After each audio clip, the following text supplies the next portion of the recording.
नमस्कार मंडळी, अधिक मास म्हणजे भक्ती, दानधर्म आणि सौभाग्य वृद्धीचा अत्यंत पवित्र काळ। हा महिना दर 3 वर्षांनी येतो आणि या काळात अनेक पारंपरिक प्रथा मोठ्या श्रद्धेने पाळल्या जातात। जावयाला वाण देणे, जोडवी बदलणे, दानधर्म करणे या गोष्टींना विशेष महत्त्व दिले जाते। पण अधिक मासात सुवासिनी स्त्रिया जोडवी का बदलतात? जोडवी बदलताना कोणत्या गोष्टी लक्षात ठेवाव्यात? आणि वाणात 33 वस्तूच का दिल्या जातात? यामागचं धार्मिक आणि शास्त्रीय कारण आज आपण जाणून घेणार आहोत। त्यामुळे हा व्हिडिओ शेवटपर्यंत नक्की पहा आणि अशाच धार्मिक व उपयुक्त माहितींसाठी चॅनलला सबस्क्राइब करायला विसरू नका। अधिक मासाला पुरुषोत्तम मास असंही म्हटलं जातं। हा महिना भगवान विष्णूंना समर्पित मानला जातो। या काळात नामस्मरण, पूजा, दानधर्म आणि सेवा केल्याने विशेष पुण्य प्राप्त होतं असं मानलं जातं।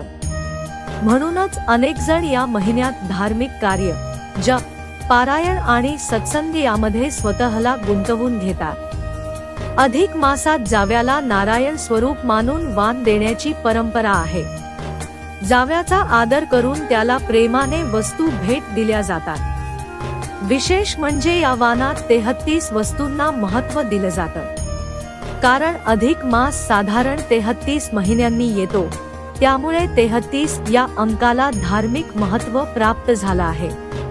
म्हणून अनारसे, बत्तासे किंवा इतर वस्तू 33 संख्येत देण्याची प्रथा आजही अनेक ठिकाणी जपली जाते।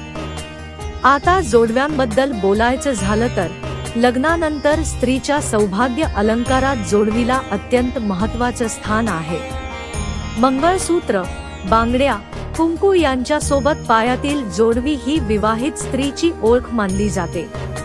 पण जोडवी ही केवळ परंपरा नाही, तर त्यामागे शास्त्रीय कारणही आहे। पायाच्या बोटातील विशिष्ट नसांचा संबंध गर्भाशय आणि स्त्रियांच्या आरोग्याशी जोडला जातो।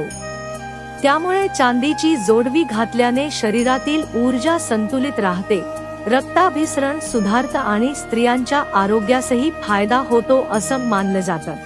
आजकाल फॅशनमुळे वेगवेगळ्या प्रकारच्या जोडव्या बाजारात उपलब्ध आहेत। पण धार्मिक दृष्ट्या आणि शास्त्रानुसार चांदीची जोडवीच श्रेष्ठ मानली जाते। सोन्याची जोडवी किंवा पैंजण घालणं टाळावं असं सांगितलं जातं, कारण सोन्याला लक्ष्मीचं स्वरूप मानलं गेलं आहे आणि कमरेखालच्या भागात सोनं धारण करणं अशुभ मानलं जातं। अधिक मासात आई, मुलगी, बहिणी किंवा नात्यातील स्त्रिया एकमेकींना जोडवी भेट देतात किंवा बदलतात। यामागे फक्त परंपरा नसून नात्यांमध्ये प्रेम, जिव्हाळा आणि एकोपाही टिकून राहावा हा सुंदर भाव दडलेला आहे। जोडवे म्हणजे नाती जोडणारा एक पवित्र अलंकार मानला जातो। या पवित्र महिन्यात शक्य तितकं नामस्मरण, पूजा, दानधर्म आणि सेवा करावी।